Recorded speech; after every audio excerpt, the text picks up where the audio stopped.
I wanted to ask you about, what are your thoughts on Ilia right now? He's a little bitch, lad. How can you sit there and call yourself a world champion and quit on your still when the going gets tough?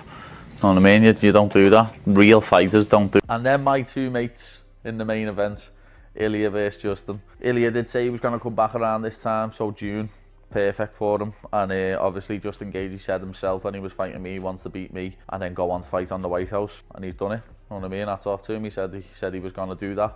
That's a scrap.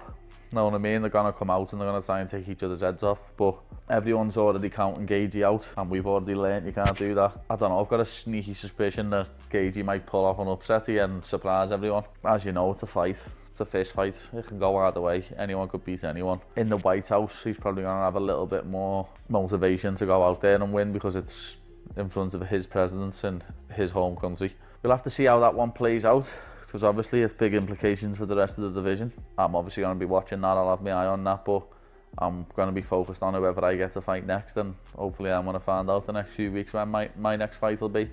And hopefully it's around that time, hopefully it's around June. Paddy Pimblett wastes no time dropping a bombshell, calling Ilia Topuria weak for quitting on himself during his recent loss. This goes beyond typical trash talk, representing a direct attack on Topuria's fighting spirit, something rarely voiced so bluntly in the UFC outside of fight week theatrics. It's a bold claim given Topuria's previously undefeated run, and what Pimblett says next reveals just how strongly he believes he has Topuria's number regardless of the official records. You know, Justin Gaethje beat me and I said he was going to beat Ilia, because I know I'd beat Ilia. You know what I mean? I know MMA math doesn't work, but I know I beat Ilia and Justin Gaethje beat me, so it was a no-brainer for me that Justin Gaethje had beat him. Most fighters avoid drawing comparisons to someone who just lost, but Pimblett does the opposite, openly admitting his own loss to Gaethje while using it as evidence for why he believes he can beat Topuria. He accurately predicted Gaethje would defeat Topuria beforehand, something he frames not as simple MMA math, but as genuine insight into Topuria's underlying weaknesses. But he's never lost before, and he's about 27, and his whole aura around his fighting is I'm unbeaten, no one can beat me. Now he's just being beat by Justin Gaethje, in his words, 38-year-old man. Know what I mean? When he beat me. Yeah. And then he just went and absolutely punched his face in for 4 rounds. He elaborated that Topuria had never lost before at around 27 years old, having built his entire persona around being unbeatable, only to be thoroughly beaten and dominated for 4 rounds by a 38-year-old opponent in Gaethje. Pimblett goes beyond typical trash talk here, effectively dissecting Topuria's entire public persona, arguing that his aura of invincibility was always his greatest psychological shield, and now that Gaethje has shattered it, his mental game has been fundamentally compromised. For Pimblett, this isn't just about the physical matchup, it's psychological warfare aimed at exposing what he sees as a deep flaw in Topuria's self-belief, and he's applying that same mentality to his current opponent. I am confident, I know I'm going to beat him. See, this is why people gravitate towards you, Paddy, because you got to be confident to say, listen, I'm going to beat this guy. I'm going to smoke this guy. I'm going to stop him or whatever. But a lot of people won't do that. No, I'm going to beat him. That's a 100% fact. How are you going to beat him? 100% fact. How are you going to beat him? It depends, to be honest. I keep having a mad thoughts about knocking him out with an eye kick, but you never know. You never know. But I think his chaoticness... A head kick knock? No, but I think his chaoticness and his... like his style, his intensity, his aggressiveness is going to be to his detriment against me. I think I'll end up catching him in something. All right, today's video is sponsored by Zapply's T1. Now listen, I'm 47 and I've been hitting the head a lot for a living, but I still feel sharper now at 47 than what I did when I was 30. And that's not luck. That is looking after the right things. Now the fact is, men's testosterone... Good fighter, lad, don't get me wrong, but I don't understand how we got moved above me in the rankings for beating Dan Hooker. Damn the bum Hooker. Does that piss you off? Yeah. And that's why as soon as I got offered the fight with BSD, I was like, yeah. Why is that? I want me ranking back. You think the rankings are looking... I don't know, you know, like, as I say, lads, Dan Hooker would get out grappled by a blind man with no legs. You know what I mean? And because you were on a 7-fight win streak. Yeah. You pushed Justin Gaethje to the absolute limit. Close fight, 3-2-ish, something like that. The rankings are supposed to now look at fights and then based upon that adjust your It's ranking? one of them. Well, when I beat him on the weekend, I'll be back in rank 5. Okay. You know what I mean? So that's awesome thing. So Ilia Topuria, you think you're going to fight? When do you think that'll happen? I don't know. I just think, I know it's inevitable in the next couple of years. I've got to fight him. There's no way we end our careers without fighting each other. No, of course. No way. And I'll send his fat ass back down to featherweight. And what about Justin Gaethje?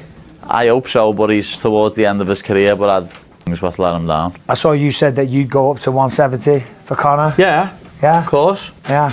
Why not? Why not? You know what I mean? I'd love to have a little fight at 170, see how my body feels. Do it against Conor McGregor. I think if Conor can win this, I think he fights Islam Makhachev next.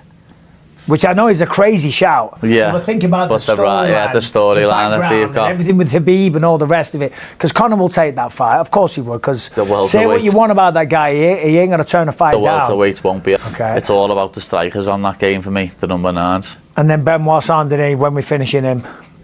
Hopefully the first round, lad, get him out of there nice and fast. I don't need another one of them 5-round wars, lad. No, I don't need another one of them 6 months after the last one. How did you feel after that? How was the body? Sad. Yeah. That was one of the maddest thing ever is. How did you feel after that? How was the body? Sad. Yeah. That was one of the maddest thing ever is. No, the sorest my body has ever been Go on. after fighting Tony Ferguson. Really? And I've dominated for 3 rounds. yeah. It's weird, My isn't body it? has never, like, his bones were made out of metal. Yeah. People are scared of getting punched. and it Sometimes doesn't on the hurt. end of the nose, that Yeah. can sting a little bit. I But just on don't the- think getting punched hurts. lad. I was meant to just clip myself. All right, give us your prediction for Benoit then. Yeah, I think I finish him fast. I think he's going to probably put his head in a choke and get put fast asleep. I don't think he'll tap. I think he'll go unconscious. Okay, well, mate, all the best. Congrats on everything. know, Pimblett's confidence throughout comes across not as performative bravado, but as flat conviction, stating outright that he will win with no hedging or hope attached, just certainty. A mindset that both draws fans in and serves as a warning to opponents that they're facing someone who genuinely believes he cannot lose. His prediction of an unconscious finish is particularly notable given his reputation as primarily a grappler, adding an unexpected layer of unpredictability to his game plan while reinforcing his self-belief, since he's not just aiming to win, he wants a highlight reel finish, a willingness to call his shot that adds to his appeal even as it defies conventional fight camp caution. His confidence in finishing his opponent stems directly from how he reads their aggressive, chaotic fighting style, viewing that intensity not as a strength but as an exploitable liability, reflecting a genuine tactical read built from studying his opponent's tendencies rather than mere bravado. Pimblett remains openly frustrated by rankings decisions, particularly around being ranked below an opponent he considers less accomplished, viewing it as a broader symptom of how subjective and inconsistent UFC rankings can be. For a fighter who believes he consistently pushes his limits and delivers exciting performances, seeing someone he views as less deserving ranked above him only fuels his motivation to reclaim what he believes is his rightful position. His pointed comparison, contrasting a dismissive assessment of his opponent's recent win with his own competitive, closely contested loss to Gaethje, underscores his belief that the ranking system is fundamentally broken, though he frames his path back to the top as simple: beat his next opponent. He's already looking ahead beyond this fight, reaffirming Topuria as his ultimate long-term target, framing a future collision between them as inevitable and something both men appear to be building toward, essentially describing it as a matter of destiny rather than mere hope.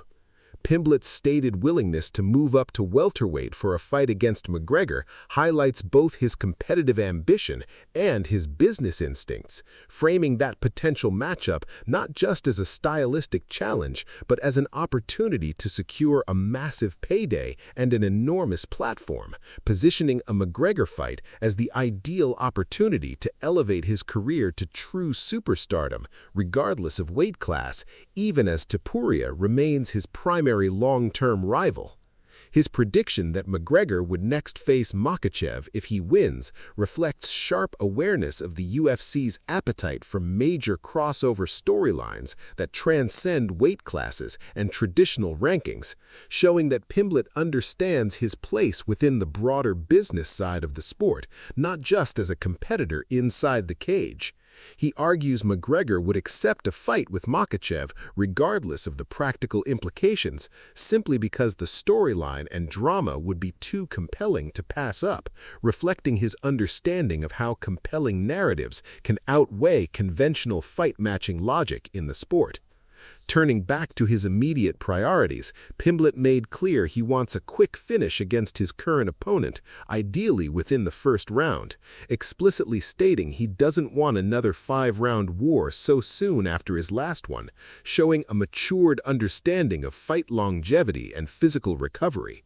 This isn't purely about confidence, it reflects a strategic desire to avoid unnecessary damage and move forward efficiently. That urgency becomes clearer when he reflects on how his body felt following past fights, revealing it was surprisingly more battered after dominating Tony Ferguson than after his grueling war with Gaethje, describing Ferguson's bones as feeling like metal despite controlling that fight for 3 full rounds, a reminder that physical toll isn't always immediately visible and can manifest in less obvious ways. His dismissive attitude toward getting punched in the face, treating it as essentially inconsequential, reveals a powerful psychological edge that allows him to absorb punishment and continue pushing forward, a mindset central to his aggressive fighting style and willingness to stand and trade, which makes his fights especially exciting to watch. That same sense of near invulnerability, combined with his absolute confidence, defines the mentality he plans to bring into this fight. His final prediction is blunt and direct. He expects to render his opponent fully unconscious rather than simply force a tap-out, framing it as a definitive, conclusive finish delivered with the same unwavering certainty he's shown throughout, echoing his earlier remarks about Topuria and reinforcing his broader belief in his own inevitability.